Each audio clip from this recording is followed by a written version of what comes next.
जय हिंद जय भारत मित्रों, स्वागत है आपका फिर से एक बार कृष्णा जीएस वर्ड क्लासेस में।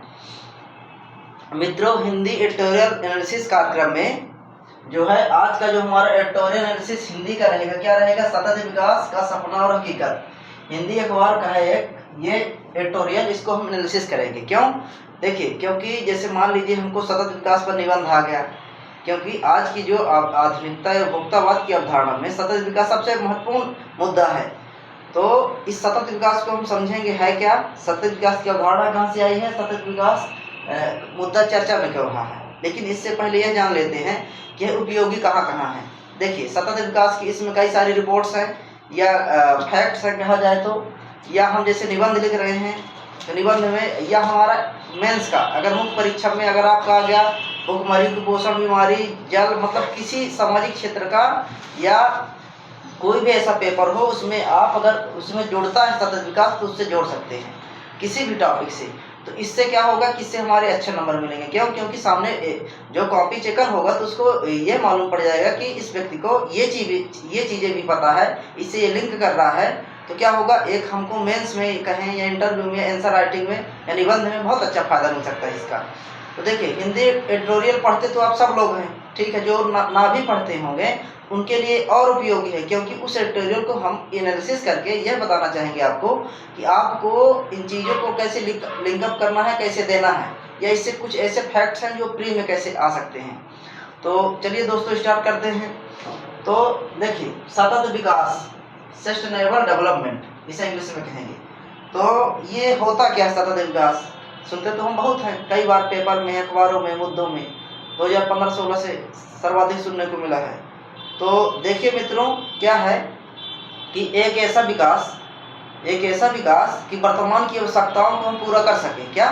वर्तमान की आवश्यकताओं को पूरा करते हुए भविष्य के लिए हम संसाधनों को क्या करेंगे? बचाएंगे। अर्थात फिर से अगर हम कहें दूसरे शब्दों में कि हम वर्तमान में अपने संसाधनों को इस प्रकार से उपयोगी करें कि कल या हमारे भविष्य के लिए वो संसाधन बचे रहें। हमारा क्या है, हमारी आवश्यकता भी पूरी हो जाए। क्या? वर्तमान में हमारी क्या है, आवश्यकता भी पूरी हो जाए और क्या है, भविष्य के लिए संरक्षित भी रहे। देखिए, सीधा मतलब यही है कि हम संसाधनों का, जैसे हो गया पानी है, ठीक है ना, खनिज है, एनर्जी है, मतलब जितने भी संसाधन हैं हमारे पृथ्वी में, उनका हम इस प्रकार, मान लीजिए हम कोयला का उपयोग, ठीक है, आज बहुत ज़्यादा कर लिए, ठीक है, मान लीजिए कोयला का उपयोग हम आज बहुत ज़्यादा कर लिए, कल के लिए पता चले कि हम हमारे पास, ठीक है, गैर नवीनीकृत ऊर्जा के संसाधन कम है, तो हम हमारे पास कोयला ना रहे तो हमारे पास बहुत सारे उद्योग धंधे बंद हो जाएं, या हमारे पास बिजली उतनी ना मिल पाए, या हम कहते हैं कि लोहा का इस तरह उपयोग कर लिया कि पूरा लोहा ही खत्म हो गया। अब आगे चल के बहुत सारे उपकरणों को बनाने की ज़रूरत पड़ी तो हम क्या करेंगे फिर? तो मतलब बहुत खराब समय आ जाएगा हमारा। इसीलिए मित्रों, सतत विकास की अवधारणा इसीलिए आई, दुनिया के देशों ने या राजनयिकों ने चिंता जाहिर किया कि आज तो ठीक है उपभोक्तावाद की संस्कृति है, ठीक है ना। उपभोक्तावाद की संस्कृति में क्या होता है कि जितना से जितना हो सके उत्पादन कर लो, पैसा कमाओ, ठीक है। तो क्या किए हम? अत्यधिक खनन किए, पत्थर निकाले, ठीक है, बहुत ज़्यादा तक जल को गहराई से निकाल लिए, ठीक है, खनिज निकाले बहुत सारे, उनका संसाधन करके हम क्या करें? मार्केट में बेचे और पैसा कमाए। एक ही मुद्दा है। लेकिन क्या हम जानते हैं कि आने वाले समय में हमारे जो बच्चे होंगे या भविष्य होगा, उनको भी इन सब चीज़ों की आवश्यकता पड़ेगी, तो क्या करेंगे? संसाधन विहीन हो जाएंगे। इसीलिए संसाधनों को संरक्षित करने के लिए सतत विकास की क्या है, अवधारणा आई। अब मित्रों ये देखते हैं कि यह अवधारणा कैसे आई। देखिए, 1992 का जो है पृथ्वी शिखर सम्मेलन, क्या 1992 में एक सम्मेलन हुआ था, पृथ्वी शिखर सम्मेलन। मित्रों, इस सम्मेलन में सतत विकास की अवधारणा आई थी और बताया गया था कि संसाधनों को हम इस प्रकार से यूज करेंगे वर्तमान में कि भविष्य के लिए हमारे लिए क्या रहें? संरक्षित रहें। तो इस प्रकार से 1992 के पृथ्वी शिखर सम्मेलन में सतत विकास की क्या अवधारणा आई। अब मित्रों, 2015 में पेरिस सम्मेलन होता है, मालूम होगा आपको। पेरिस सम्मेलन में क्या होता है कि जलवायु परिवर्तन जो है उसके जितने भी दुष्प्रभाव उसको कम करने के लिए, या अत्यधिक कार्बन डाइऑक्साइड बढ़ रहा, टेम्परेचर बढ़ रहा है, टेम्परेचर बढ़ने से हिमानियाँ पिघल रही हैं, जीव जंतु नष्ट हो रहे हैं, या पेड़ पौधे हमारे जो कुल मिला जैव विविधता है वो खत्म हो रही है। उसी समय एक और यूएन की महासभा में बैठक हुई और 193 देशों ने क्या किया, 193 देशों ने सतत विकास की अवधारणा पर बाकायदा चर्चा होती है। एक बेहतरीन उस समय चर्चा का मुद्दा रहता है ये, ठीक है ना। और 193 देशों ने हस्ताक्षर करके 2030 तक में कहा कि हम 17 सतत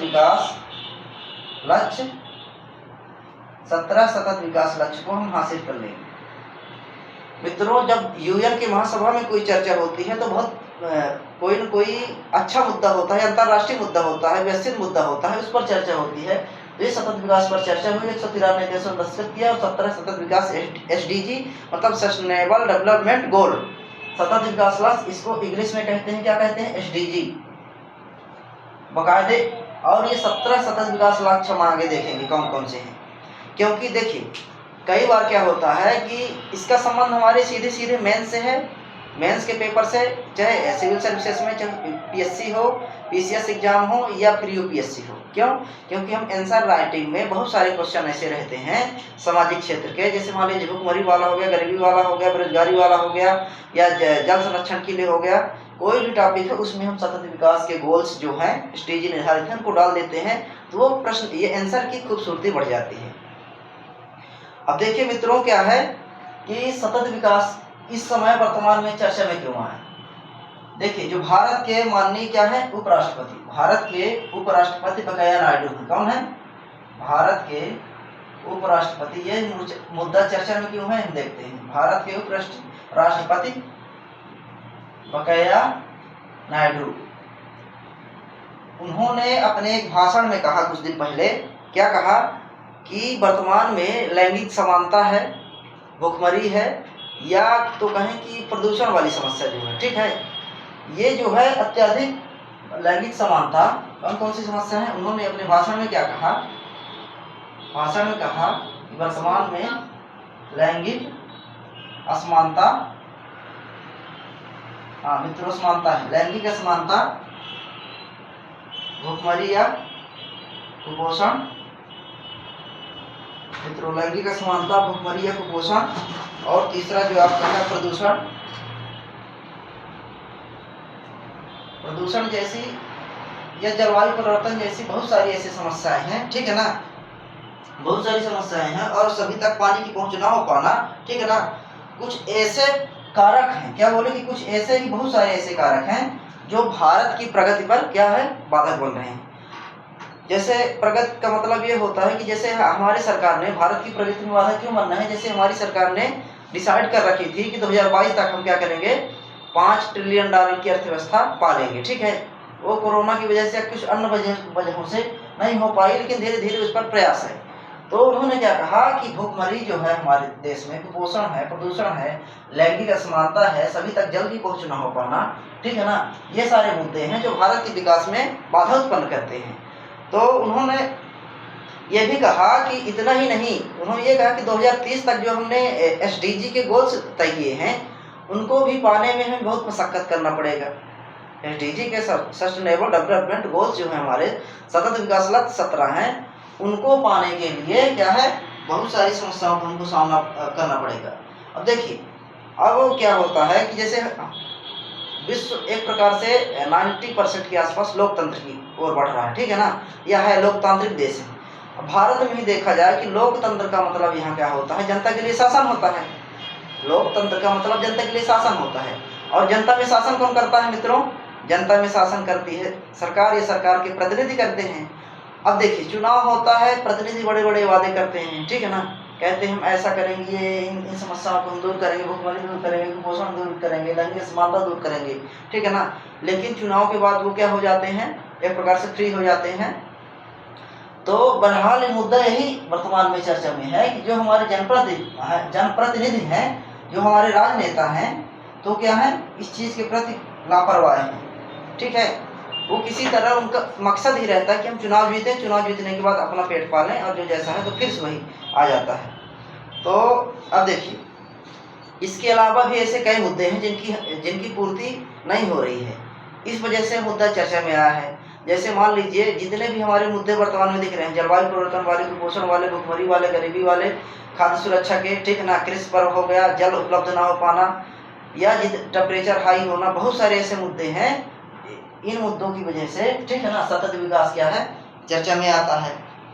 अब मित्रों तो ठीक है, जैसे मान लीजिए एक समय क्या था, हमारी सरकार का 70 के 80 के दशक के आसपास है, तो हमारी सरकार का मकसद हुआ करता था कि हम गरीबी को दूर करें। क्या है, ठीक है, गरीबी दूर करने की बात सभी करते थे, ठीक है ना। धीरे धीरे परिवर्तन आता है, जो अंतर्राष्ट्रीय संस्कृति है वो दूसरी ओर बदलती है। लोग बाग, ठीक है, गरीबी को दूर करने के लिए बहुत सारे उत्पादन संसाधनों का बहुत ज़्यादा दोहन करते हैं, ठीक है ना। उसके बाद फिर कई सारी समस्याओं का सामना करना पड़ता है। हम अपने पिछले ट्यूटोरियल में जैसे आपको बताए थे कि 1970 में सरकार ने लाइसेंस दे दिया एक प्रकार से ट्यूबवेल खोदने का सभी को, और उसका परिणाम यह हुआ कि आज गांव में या हर जगह जल स्तर बहुत ज़्यादा नीचे गिर चुका है। मतलब कहा जाए तो कुछ दिनों बाद लगभग 400% जल स्तर नीचे गिर गया है। तो इसी प्रकार से हम ज़्यादा खनन किए, ज़्यादा उपभोक्ता वाली संस्कृति में, मतलब अत्यधिक से अत्यधिक पैसा कमाने के चक्कर में क्या किए, जितने भी है जंगल कटवाए, बिल्डिंग बनवाए, शहरीकरण किए। उसका परिणाम क्या हुआ, उसका परिणाम हुआ कि महामारी आई, ठीक है ना, पर्यावरण प्रदूषित हुआ, तापमान बढ़ा, जलवायु परिवर्तन हुआ, भूखमरी आई, गरीबी आई, बहुत सारे समस्याओं का सामना करना पड़ा हमको। तो मित्रों, जैसे इन सब समस्याओं को दूर करने के लिए, ठीक है ना, अब क्या होता है कि इन सब समस्याओं को देखते हुए 2030 तक ये गोल्स तय किए गए, ठीक है। लेकिन सरकार की भी जिम्मेदारी होती है, या राजनेताओं की हमारे, कि वो इन गोल्स को पूरा करने के लिए हर संभव प्रयास करें, ठीक है ना। लेकिन ऐसा नहीं हो पाता है। थोड़ा बहुत माहौल चुनावी टाइम पर गर्म रहता है, बोलते हैं ठीक है हम देश को ऐसा ऐसा करेंगे, इतना बढ़ाएंगे, ठीक है, इस स्तर पर ले जाएंगे। लेकिन आज हमारी स्थिति कहाँ है, हम देखते हैं। आज कुछ दिन पहले मैं देख रहा था, या आप लोग भी नज़र रखते होंगे तो देखते होंगे, कि जो विश्व भुखमरी सूचकांक है 116 देशों में भारत की रैंकिंग 101 आ रही है। विश्व खुशहाली सूचकांक है, उसमें भारत की 139वीं रैंक आ रही है, ठीक है ना। और अभी जो अंतर्राष्ट्रीय स्तर पर विश्वविद्यालय की रैंकिंग जारी हुई है कि 100 में लगभग 70 उत्तर के बाद भारत की 1-2 यूनिवर्सिटी हैं। अब सोच लीजिए, भारत की शिक्षा पर, भुखमरी पर, गरीबी पर, एसडीजी पर भी हम देखेंगे क्या हालत है, हमारी कितनी हालत बदतर हो रही है। और जो ये मतलब अब इस पर भी गुमराह करने की कोशिश की जा रही है कि हमारी अर्थव्यवस्था इतनी बढ़ गई है, इतनी हो गई है, हम ऐसा ऐसा करेंगे, हम विश्व गुरु बनेंगे। ठीक है, अच्छी बात है, बनिए। लेकिन पहले जो किसी भी देश के मूलभूत समस्याएं हैं, जैसे मान लीजिए कोई एक एक्स व्यक्ति है, ठीक है ना, एक्स व्यक्ति है, उसके पास अगर भोजन नहीं है, कपड़ा नहीं है, मकान नहीं है, ठीक है ना, अगर उसको हम शिक्षा देना चाहेंगे, क्या देना चाहेंगे, शिक्षा देना चाहेंगे, जागरूक करना चाहेंगे, बड़ी बड़ी बातें बोलेंगे, सबसे पहले वो कहेगा कि हमको खाने को भोजन दे दो, भूखे हैं, रहने को मकान दो। ठीक है, ये समस्याओं को दूर करने का प्रयास किया जा रहा है, लेकिन हम समस्याओं को उस लेवल पर प्रयास करें कि सभी लोगों के पास धीरे धीरे सभी संसाधन मौजूद होने लगे, फिर उनको हम शिक्षा ग्रहण कराएं इस प्रकार से, और हम अपनी शिक्षा को व्यवसायिक करें। क्या करें, व्यवसायिक करें, टेक्निकल करें, अंतर्राष्ट्रीय लेवल पर करें। काम हो रहा है, लेकिन हम उसको इस तरह जमीनी हालत पर उतारें कि हम जो अंतर्राष्ट्रीय स्तर पर जो हमारी पहले ख्याति प्राचीन काल में, वास्तव में हम विश्व गुरु कहलाएं। तो इन सब समस्याओं को देखते हुए, ठीक है, सतत विकास का जो सपना और हकीकत है, इस पर जो निबंध है मित्रों, तो इसको हम आगे बढ़ाते हैं। देखिए अब क्या है कि जैसे मान लीजिए 17 एसडीजी हैं, ठीक है, 17 एसडीजी तय किए गए हैं।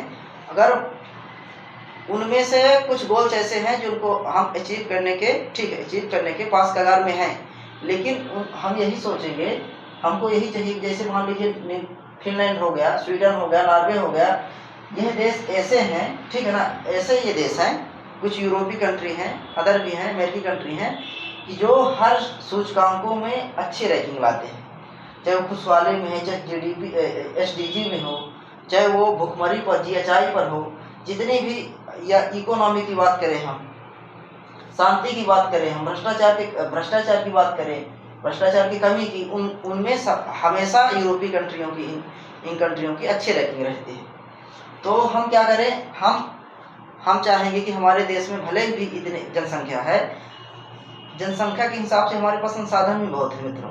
जनसंख्या हम मानते हैं चीन में भी है, लेकिन चीन की रणनीति देख लीजिए, अर्थव्यवस्था किस प्रकार से है, दुनिया में आज बहुत आगे निकल चुका है। हम भी यह कोशिश करें कि आगे तो बढ़ें, लेकिन उस सतत विकास को ध्यान में रखते हुए हमें दुनिया में क्या करना है, आगे बढ़ना है। तो मित्रों अब देखते हैं जो प्रमुख निर्धारित किए गए हैं 17 एसडीजी निर्धारित किए गए, इनको देखते हैं कि ये 17 एसडीजी हैं क्या क्या, और हम इनको मेंस के पेपर में या निबंध में अन्य चीज़ों पर कैसे लिंकअप कर सकते हैं या जोड़ सकते हैं, ऐड कर सकते हैं अपने उत्तर में। तो 17 एसडीजी देखेंगे और वो बहुत इंपॉर्टेंट है, उनको अच्छे से पढ़िएगा, समझिएगा और ध्यान रखिएगा मित्रों। उसके बाद फिर हम लेख को आगे बढ़ाते हैं या एडिटोरियल को आगे बढ़ाते हैं। मित्रों जैसा कि हमने अभी इसी ट्यूटोरियल में बताया था कि सतत विकास क्या है, और सतत विकास के जो लक्ष्य हमने एसडीजी जो लक्ष्य हैं 17 उनको निर्धारित किए थे। हम इनको देखेंगे कि जो हमारे 17 सतत विकास लक्ष्य हैं वो कौन कौन से हैं, और इसको हम कैसे इम्प्रूव याद कर सकते हैं, और मेंस में या लेखन शैली में या निबंध में हम कैसे इनको लिख सकते हैं। जैसे मित्रों देखते हैं 17 जो सतत विकास लक्ष्य हैं 2015 में निर्धारित किए गए थे कि 2030 तक ये सारे लक्ष्यों को, जैसे विश्व में क्या लाना है हमको, एक प्रकार से शून्य भुखमरी लाना है, शून्य गरीबी लाना है, एक बेहतर खाद्य सुरक्षा उपलब्ध कराना है, सस्ती या प्रदूषण मुक्त एनर्जी उपलब्ध कराना है। ये बहुत सारे जो लक्ष्य हैं तो इनको हम क्रम बाई क्रम देखेंगे। एसडीजी जो फर्स्ट है उसमें क्या कहा गया है, देखिए सतत एसडीजी जो है सतत विकास लक्ष्य में पहला जो लक्ष्य है तो सबसे क्या पहला क्या है, शून्य गरीबी। क्या है, शून्य गरीबी। मित्रों जैसे मान लीजिए क्वेश्चन आता है कि गरीबी को दूर करने के लिए हमें क्या कौन कौन से प्रयास करना चाहिए, क्वेश्चन आता है मेंस में कि गरीबी को दूर करने के लिए हम ऐसे कौन से प्रयास हैं जो जिनको करने से हम क्या कर सकते हैं, गरीबी को दूर कर सकते हैं, या कुछ भी गरीबी से संबंधित क्वेश्चन आता है तो अब क्या करेंगे कि लास्ट में बताएंगे या हेडिंग में बता सकते हैं कि जैसा कि हमारी सरकार ने गरीबी को दूर करने के लिए बहुत सारी योजनाओं को संचालित किया है, ठीक है ना, यह प्रयास किया गया है, लेकिन हम सतत विकास लक्ष्य में जो पहला ही लक्ष्य है शून्य गरीबी, उसको ध्यान में रखते हुए हम संसाधनों का इस प्रकार से उपयोग करेंगे कि एसडीजी के लक्ष्य को पाने में हम क्या हो सके, कामयाब हो सके। तो इस प्रकार से हम इसको क्या कर सकते हैं, ऐड कर सकते हैं किसी चीज पर भी।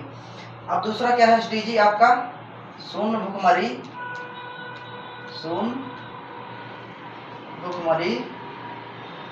खाद्य सुरक्षा या बेहतर पोषण। देखिए मित्रों जैसा कोई भी क्वेश्चन आता है, ठीक है, आप इनको याद कर लिए ना। देखिए जैसे भुखमरी पर ही आता है या कहते हैं कुपोषण पर, तो बताएंगे कि एसडीजी में जो शून्य भुखमरी के लक्ष्य हैं या जो एसडीजी सूचकांक जारी किया जाता है, नहीं जो जीएचआई ग्लोबल हंगर इंडेक्स सूचकांक जारी किया जाता है, ठीक है ना, उसके अनुसार अभी क्या है, भारत में भुखमरी की स्थिति बहुत बदतर है। तो इसीलिए हमको एसडीजी के जो गोल्स हैं शून्य भुखमरी उसको ध्यान में रखते हुए हम भुखमरी को कम करने का प्रयास करेंगे या कुछ ऐसे उपाय बताएंगे, ठीक है ना। उसमें हम एसडीजी के लक्ष्य को, गोल्स को जोड़ देंगे तो उस आंसर जो है वो अच्छा माना जाएगा आपका। मित्रों जैसे इसी में तीसरा क्या है, एसडीजी का तीसरा जो लक्ष्य है, ठीक है, इसी में तीसरा जो है आपका गुणवत्तापूर्ण शिक्षा। देखिए मित्रों जब तक हम लोगों को शिक्षित नहीं करेंगे बेहतर ढंग से, गुणवत्तापूर्ण शिक्षा नहीं देंगे, तब तक किसी भी देश का विकास अच्छे से नहीं हो पाएगा या उस व्यक्ति का चहुमुखी विकास नहीं होगा। क्योंकि शिक्षा ही एक ऐसा माध्यम है जिसके माध्यम से किसी भी व्यक्ति का सामाजिक, आर्थिक, राजनीतिक, मानसिक, शारीरिक हर प्रकार से विकास हो सकता है, ठीक है। तो हम चौथा देखेंगे अब इसी में मित्रों की उत्तम स्वास्थ्य और खुशहाली। मित्रों चौथा यही है। तीसरा क्या है, उत्तम स्वास्थ्य व खुशहाली। देखिए मित्रों आज देखिए कोई व्यक्ति भी कोई कार्य करता है तो काहे के लिए करता है कि हमको खुशहाली मिले उससे, ठीक है ना। तो इसीलिए हम उत्तम स्वास्थ्य और खुशहाली की कामना के लिए क्या है, एसडीजी के गोल में हम शामिल किए थे चौथा तीसरे में, और इसी में फिर ये तीसरा है चौथा और ये पांचवा है। अब पांचवा में हम लैंगिक समानता। देखिए प्राचीन काल से जो महिला वर्ग है उपेक्षित रहा, ठीक है ना, उस पर हर चीज पर प्रतिबंध लगाया था, असमानता थी, और उसका प्रभाव ये है, सुधार हुए हैं लेकिन धीरे धीरे भी वो एक प्रकार से माइंडसेट है लोगों पर। इसीलिए लैंगिक समानता यह कर्तव्य होगा प्रत्येक देश का, इसमें कहा गया है जो है लैंगिक समानता करने के लिए हर संभव लाने के लिए प्रयास करें। तो पांचवा है क्या अपना लैंगिक समानता। छठवां क्या है स्वच्छ जल और स्वच्छता, स्वच्छ जल व स्वच्छता। इसी में मित्रों सातवां क्या है स्वच्छ जल व स्वच्छता। अब जो है सस्ती और प्रदूषण मुक्त ऊर्जा, सस्ती व प्रदूषण मुक्त ऊर्जा। इसी में मित्रों आठवां उद्योग नवाचार और बुनियादी सुविधाएं, उद्योग नवाचार व बुनियादी सुविधाएं। मित्रों आपका जो 9वां गोल्स है एसडीजी का, तो असमानताओं में कमी लाने की बात करता है, असमानताओं में कमी लाना। मित्रों जो 10वां गोल है आपका एसडीजी का, वो क्या है संवाहनी शहर और समुदाय। संवाहनी मतलब हम शहरीकरण करेंगे और इस प्रकार से करेंगे कि हमारा पर्यावरण प्रदूषण भी ना हो और शहरीकरण भी बेहतरीन ढंग से हो सके। शहरी का संवाहनी शहर एवं समुदाय। जो 11वां गोल है मित्रों उत्कृष्ट कार्य और अभिवृद्धि, उत्कृष्ट कार्य एवं अभिवृद्धि।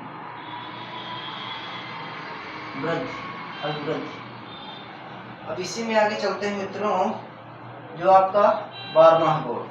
12वां गोल क्या है संवहनी उपयोग वस्तुओं और सेवाओं का इस प्रकार संवहनी उपयोग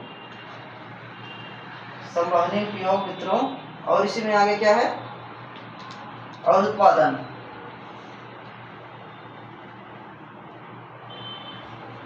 अब इसी में मित्रों अगला जो 13वां है तो जलवायु जो है जलवायु कार्रवाई, जलवायु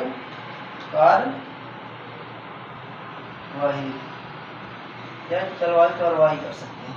देखिए मित्रों ये बहुत इम्पोर्टेंट है क्योंकि जलवायु परिवर्तन को क्या करने के लिए जलवायु जो परिवर्तन हो रहा कम करने के लिए, या जो कहें कि जो हमारा जलवायु है ठीक है ना, जलवायु परिवर्तन है उस पर कार्रवाई करने के लिए, ठीक है। जैसे टेम्परेचर ज़्यादा हो रहा है, हिमालय पिघल रही है, जैव विविधता नष्ट हो रही है, कहने का मतलब क्या है जलवायु परिवर्तन हो रहा है, उस पर बेहतर काम करने के लिए यह गोल क्या है शामिल किया गया है 13वां। और इसी में जो है 14वां गोल है आपका मित्रों तो जलीय जीवों की सुरक्षा। क्या है जलीय जीवों, वो भी हमारी एक जैव विविधता का प्रमुख अंग है और ये हमारे पर्यावरण को सुरक्षा रखने में बहुत योगदान देते हैं। और जो है 15वां जो है स्थलीय जीवों की सुरक्षा, जो स्थलीय जीव जंतु हैं, स्थलीय जीवों की, जैसे मान लीजिए जंगल में जितने जीव रहते हैं हमारे आसपास रहते हैं, उस पर बेहतर एक कानून बना हुआ है हर देशों में स्थलीय जीवों की सुरक्षा, ताकि वह सुरक्षित रह सकें। और मित्रों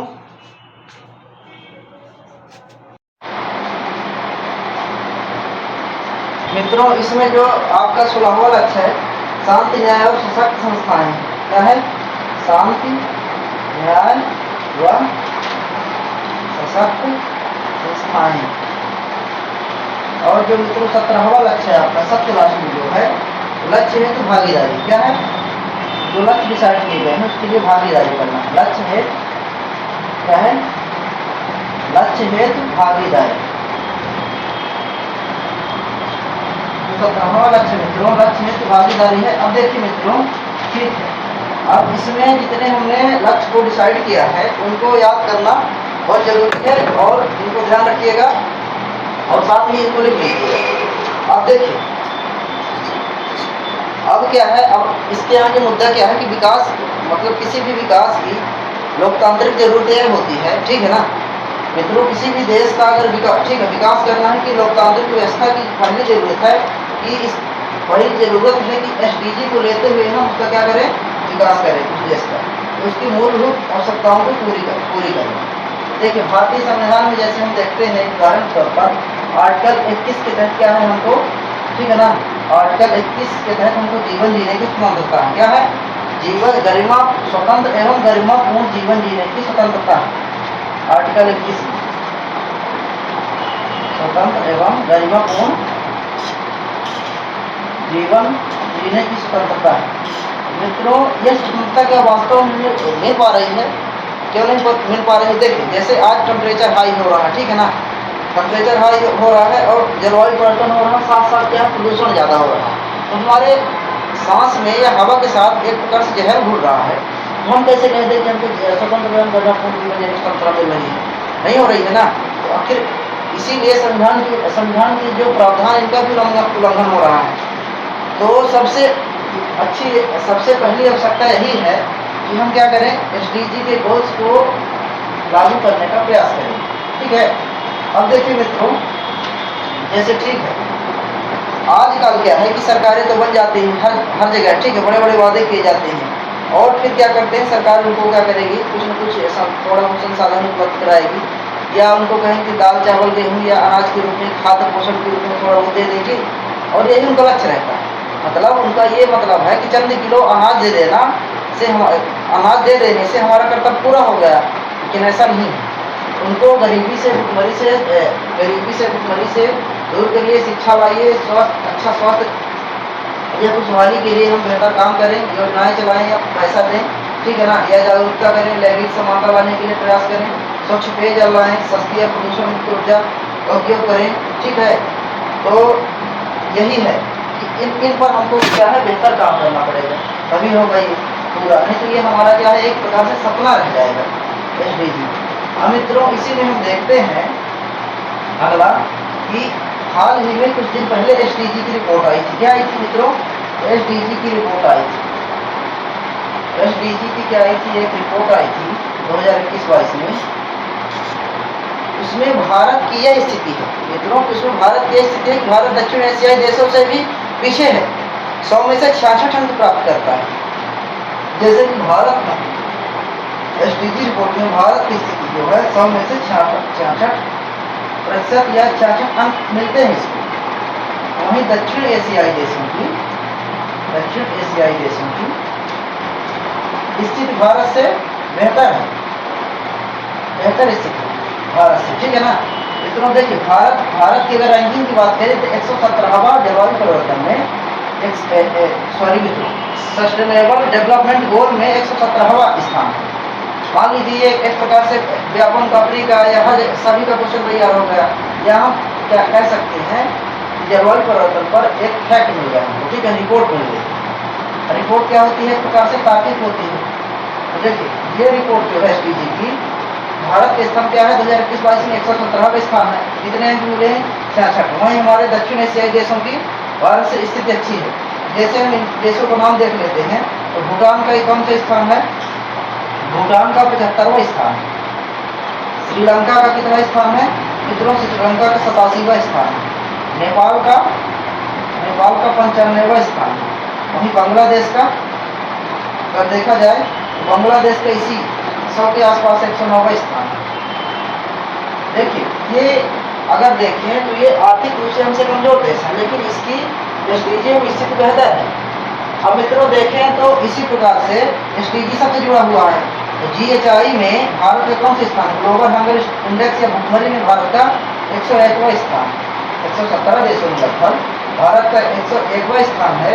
वहीं विश्व खुशहाली सूचकांक में, विश्व खुशहाली सूचकांक पर भारत का कौन सा स्थान है मित्रों? विश्व खुशहाली सूचकांक पर भारत का कौन सा स्थान है? 139वां स्थान है।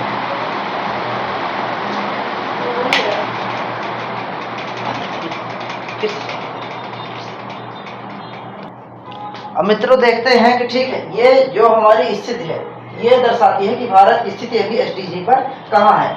हमको गोल तय किए हुए 6 वर्ष हो गया। 6 वर्ष पर हमने क्या काम किया है? हालांकि एनर्जी पर, एक ग्रीन एनर्जी पर हमारा काम चल रहा है, ग्रीन हाइड्रोजन पर चल रहा है, ठीक है, बहुत सारी चीज़ों पर हम अच्छा प्रदर्शन भी कर पा रहे हैं। जो पेरिस जलवायु समझौतों के बाद भारत ने क्या किया था कि IS अंतर्राष्ट्रीय सोलर गठबंधन, ठीक है ना, ISA इंटरनेशनल सोलर अलायंस का जो देन है भारत की ही देन है एक प्रकार से, भारत और फ्रांस की। तो हमने काम किया है, लेकिन उस गोल तक पहुंचने के लिए हमें बहुत कुछ करना बाकी है।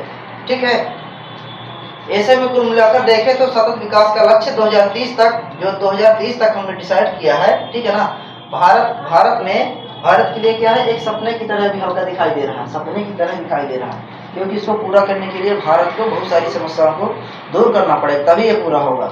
तो मित्रों, अब देखिए, इसको हम कह सकते हैं कि भारत में पर्यावरण रिपोर्ट 2022 के अनुसार देश के सतत विकास रैंकिंग में जो गिरावट आई है, ठीक है ना, तो भारत के जो स्थिति को बेहतर नहीं बता रहा है।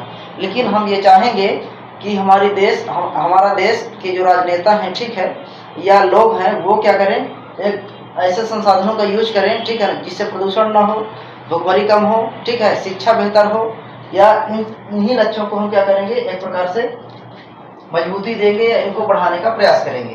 तो इस प्रकार से 2030 का जो वैश्विक एजेंडा था, सबके लिए क्या है, सबके लिए समृद्धि या खुशहाली का था, ठीक है, मतलब कोई पीछे ना छूटे। 2030 का जो एजेंडा था, ठीक है ना, सबके लिए मतलब कोई भी पीछे ना छूटे, यह एजेंडा था। इस अब हम अंतिम में कहेंगे कि निष्कर्ष के तौर पर हम कह सकते हैं कि 2030 का जो एजेंडा है, ठीक है ना, सार्वभौमिकता का सिद्धांत है कि कोई भी पीछे ना छूटे। इसको पूरा करने